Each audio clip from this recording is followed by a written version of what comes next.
हर हर शंभू, इन दिनों ये गाना सोशल मीडिया पर खूब छाया हुआ है, लेकिन इस गाने को गाने वाली सिंगर की अब मुश्किलें जो हैं वो बढ़ गई हैं। सिंगर इन दिनों हर हर शंभू गाना रिकॉर्ड करके उलेमाओं के निशाने पर आ गई है। देवबंद के कई मौलानाओं ने फरमानी नाज के शिव भजन की मुखालफत की है और फतवा जारी कर दिया है। आइए जानते हैं क्या कुछ है पूरा मामला। हर हर शंभू शंभू शंभू शंभू शिव महादेव शंभू। आपको बता दें कि मुजफ्फरनगर के रतनपुरी थाना क्षेत्र स्थित मोहम्मदपुर माफी गांव के रहने वाली फरमानी नाज की शादी 25 मार्च 2017 को मेरठ के छोटा हसनपुर गांव निवासी इमरान से हुई थी।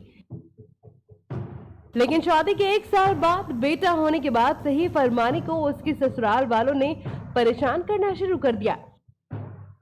बताया जा रहा है कि फरमानी के बेटे के गले में कोई बीमारी थी, जिसके चलते फरमानी के ससुराल वाले उसको परेशान कर उस पर अपने मायके से पैसे लाने का दबाव बनाते थे। इससे परेशान आकर फरमानी अपने बेटे के साथ अपने मायके मोहम्मदपुर माफी आकर रहने लगी थी। फरमानी की मां फातिमा की माने तो गांव के एक युवक राहुल उर्फ भूरा के पास बाहर से कुछ लोग वीडियो बनाने के लिए आते थे। एक दिन उन्होंने फरमानी को गाते हुए सुना तो उन्हें बहुत पसंद आया। बस फिर क्या था, उन्होंने फरमानी का गाना रिकॉर्ड कर उसे YouTube चैनल पर डाल दिया, जिसकी लोगों ने जमकर सराहना की। इस दौरान फरमानी इंडियन आइडल में भी गई थी, लेकिन बच्चे की तबीयत खराब होने के चलते उन्हें वापस आना पड़ा। इसके बाद से फरमानी YouTube सिंगर बन गई। अब फरमानी अपने बच्चे का पालन पोषण गाना गाकर करती हैं। एक और इन दिनों फरमानी हर हर शंभू गाना गाकर सुर्खियों में है। ये गाना सोशल मीडिया पर काफी वायरल हो रहा है और वहीं दूसरी तरफ देवबंद के कुछ मौलानाओं ने नाज के खिलाफ फतवा जारी कर दिया है। इस मामले पर देवबंद के मौलाना मुफ्ती असद कासमी ने कहा है कि इस्लाम में शरीयत के अंदर किसी भी तरह की गीत गाना ठीक नहीं है। उन्होंने नसीहत दी कि महिला को इससे परहेज करना चाहिए। देखिए, इस सिलसिले में मैं यही कहूंगा कि इस्लाम के अंदर किसी भी तरीके का नाच गाना जायज नहीं है। जो भी नाच गाना करते हैं या गाना गाते हैं वो शरन जायज नहीं है, हराम है और हराम काम से मुसलमान को परहेज करना चाहिए। तो इस औरत ने जो गाना गाया है शरन जायज नहीं है, हराम है, इसको अल्लाह रब्बुल इज्जत से तौबा करनी चाहिए। नहीं, इस्लाम से तो खारिज नहीं होते, लेकिन जिस तरीके की हरकत उसने की है, गाना गाया है, इससे उसको गुनाह मिला है, हराम काम किया है। तो हम उसको यही मशवरा देंगे कि हराम काम से परहेज करे, अल्लाह रब्बुल इज्जत से तौबा करे। अल्लाह गफूर रहीम है, माफ फरमाने वाले हैं, माफ फरमा देंगे। अब इस मामले में अब सिंगर फरमानी नाज ने भी चुप्पी तोड़ दी है। सिंगर ने कहा कि आतिश का कोई धर्म नहीं होता। जब मैं गाना गाती हूँ तो इन सब बातों पर ध्यान नहीं देती। सिंगर ने आगे कहा कि यहाँ तक कि मोहम्मद रफी और मास्टर सलीम ने भी भक्ति के गीत गाए हैं। मुझे कोई भी धमकी नहीं मिली है और अब थोड़ा विवाद हो गया है। हमें पता चला, लेकिन हमारे घर कोई कुछ भी कहने नहीं आया है। बहरहाल इस मामले में अब विवाद छिड़ गया है। अब आगे क्या होता है ये देखने वाली बात होगी।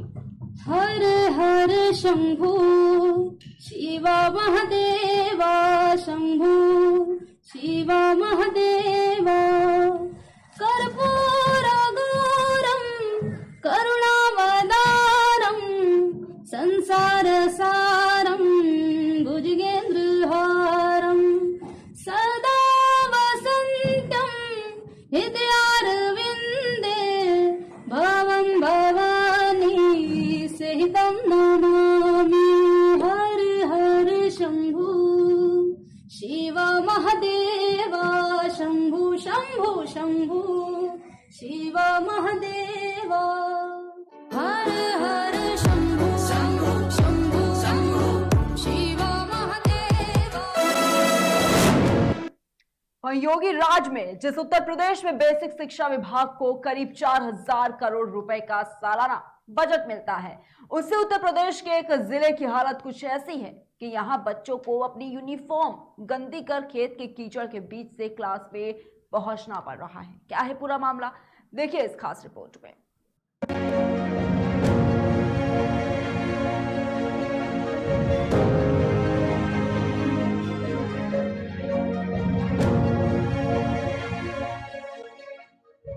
लोग को दिक्कत होती है आने में, बहुत कीचड़, बरसात के दिन में और कीचड़ होता है, बैग भीग जाता है और कापी और सब भीग जाता है। तत्काल लोग आए देखे, वो लोग भी कहे, लेकिन इसका कोई निदान ही नहीं हुआ। समस्या तो नहीं, 97 से बना है तब का है, आज तक से समस्या नहीं सुधरी।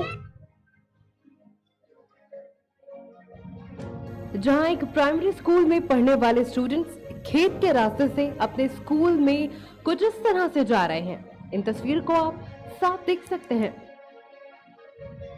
पूर्वांचल में जिस चंदौली जिले में बीते दिनों स्टूडेंट्स ने अपने टीचर्स को फेयरवेल देते देखा, वहीं आज वो स्टूडेंट्स ऐसी तस्वीरें देखेंगे जिसका असर सीधा सरकार पर पड़ेगा और इस तरह से सरकार पर कई सवाल भी खड़े हो रहे हैं।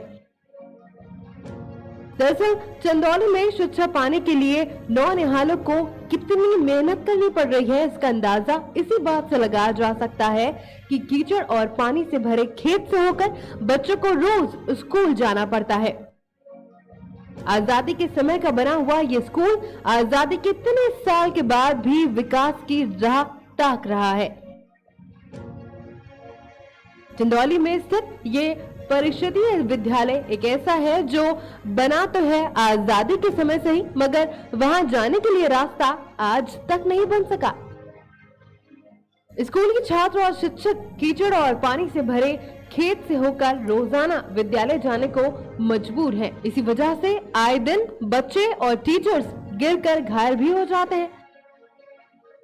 दिक्कत तो इतना ज्यादा दिक्कत है कि हम आप लोग से क्या बताएं। हमारा 2-3 बार में तो पैर में चोट लग गया, हाथ में चोट लग गया, अभी तक दवा चलता है। अभी सर देखेंगे तो यहाँ निशान है, यहाँ हड्डी निकल गया है आँख के ऊपर। सर इसी में से कीचड़ में से हेल होल करके ऐसे तैसे आते हैं, बच्चों को उठा करके, बच्चों का बैग भीगता है, कापी खराब हो जाती है, गार्जियन कापी देते देते परेशान हो जाते हैं।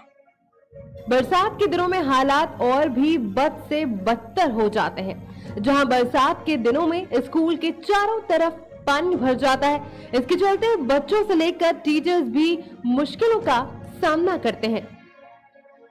ये मामला तब सामने आया जब स्कूल से जुड़े किसी व्यक्ति ने इसका वीडियो बनाकर सोशल मीडिया पर वायरल कर दिया। मुख्यालय से सटे सदर ब्लॉक के मसौनी गांव में स्थित प्राथमिक विद्यालय जाने वाले रास्ते की हालत बारिश के कारण बद से बदतर हो चुकी है। यही नहीं, बच्चों को पगडंडी वाले कीचड़ युक्त खेत वाले रास्ते से गुजरना पड़ता है। वहीं शिक्षक भी इसका सामना करने से पीछे नहीं रहते। इसके चलते कई बार बच्चे गिरकर घायल भी हो गए हैं और आए दिन उनके कपड़े भी खराब हो जाते हैं। यही नहीं, लगातार हो रही बारिश के चलते बच्चों और शिक्षकों का आना जाना दूभर हो गया है।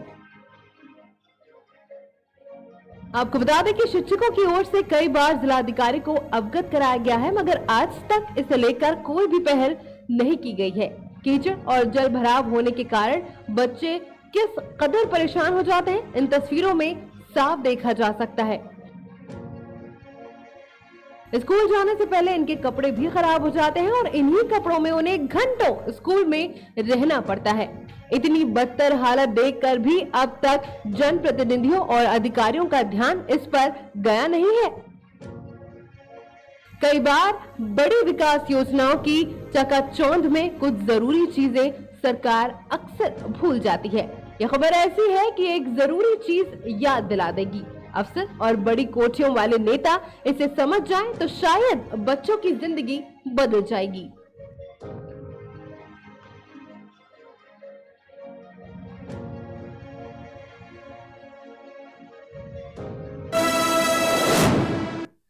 एक छोटे से ब्रेक के लिए जल्द हाजिर होंगे।